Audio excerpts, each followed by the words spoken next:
House for Chicken Legs, Chapter 4. Beyond the Fence.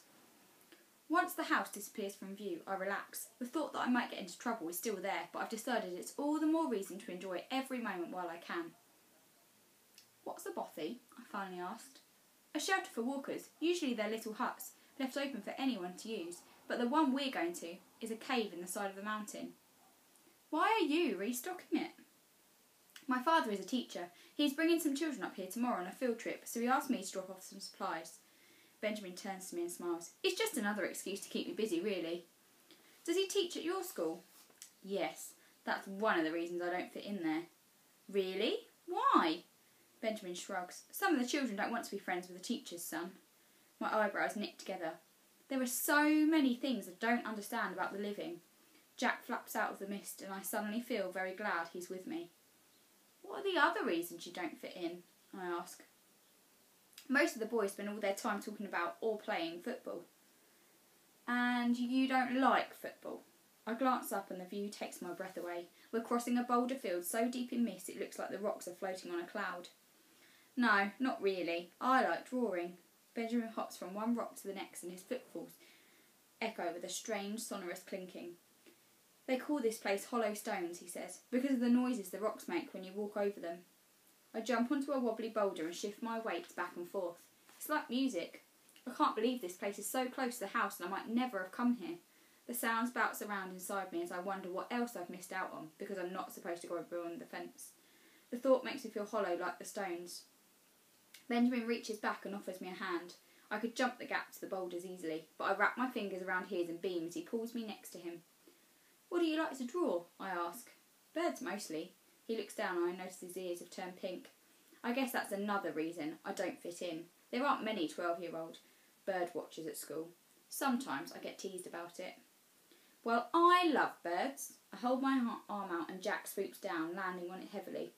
Benjamin looks up and smiles. He's brilliant. Yes, I nod. He is. The boulder field ends abruptly. We step onto a gravelly slope and walk slowly up the hill.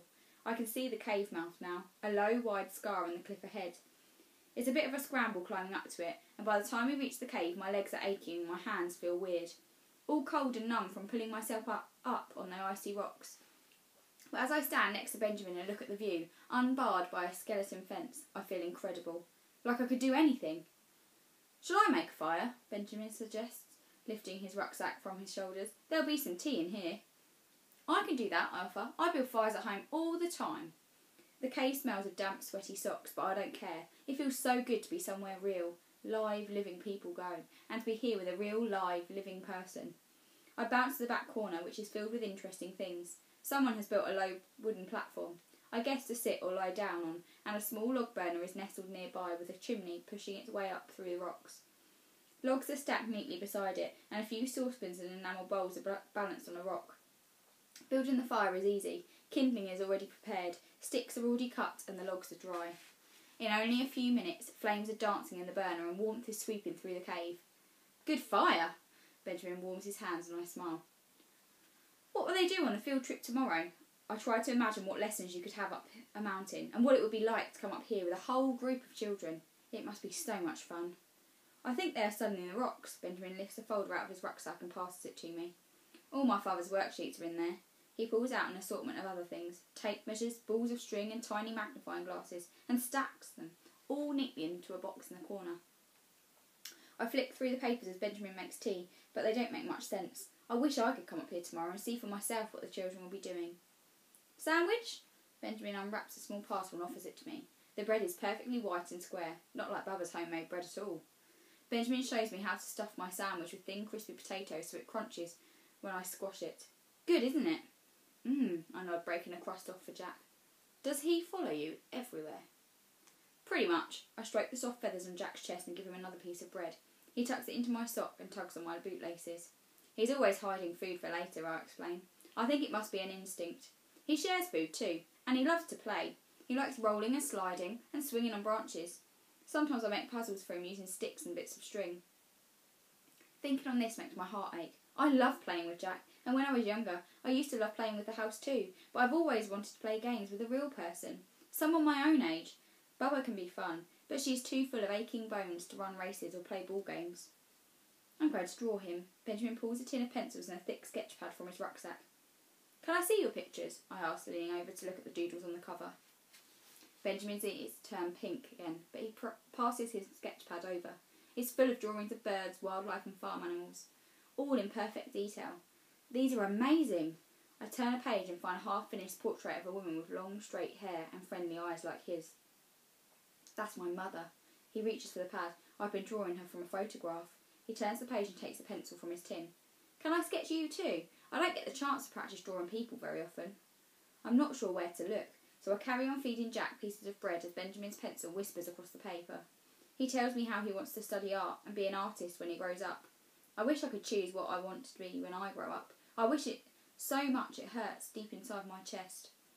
Do you believe in destiny? I blurt out. I don't know. Do you? I look up out of the cave and take a deep breath.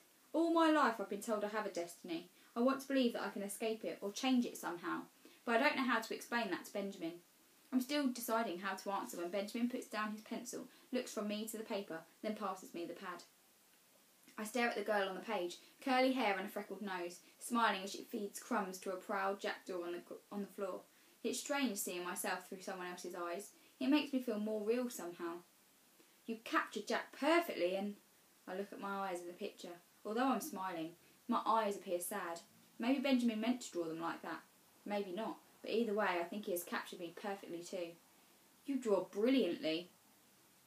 Thank you. Benjamin slides the sketch pad back into his rucksack. I'll do some more work on it tonight, then you can have it if you like.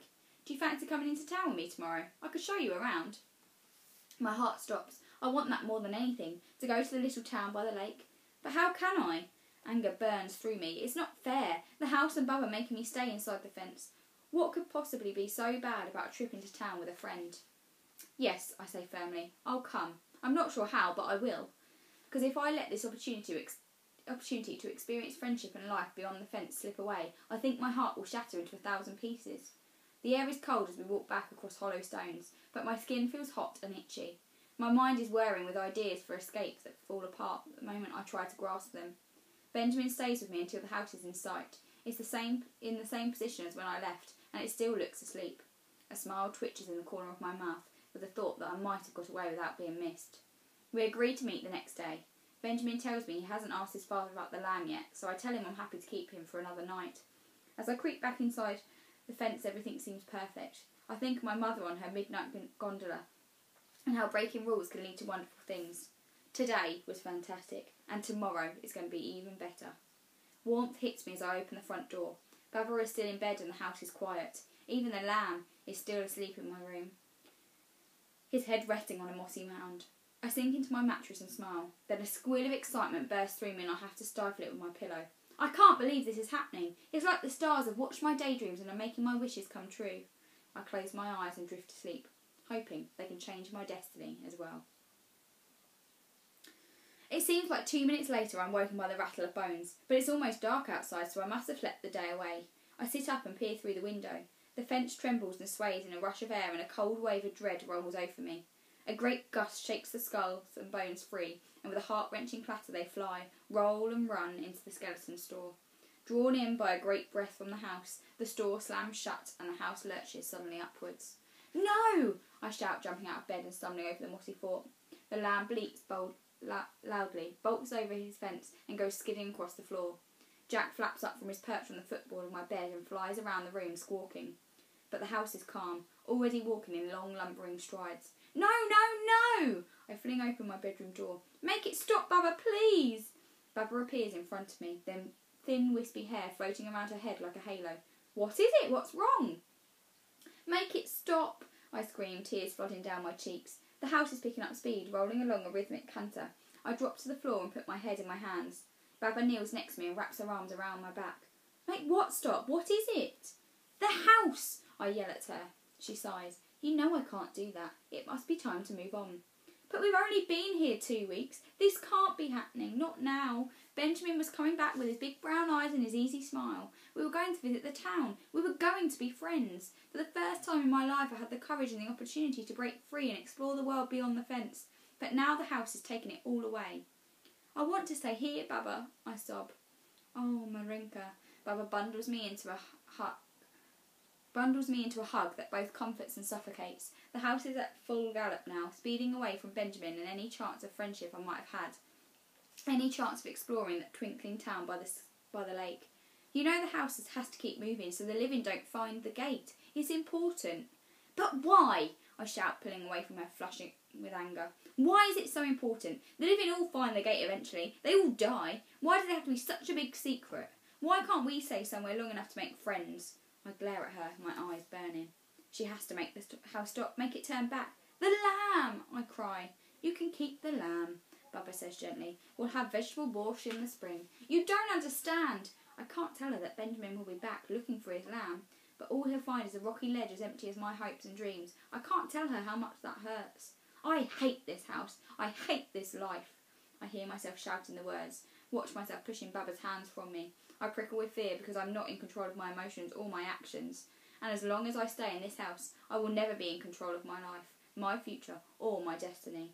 I run to my bedroom, throw myself onto my bed, and cry myself to sleep as the house gallops on through the night.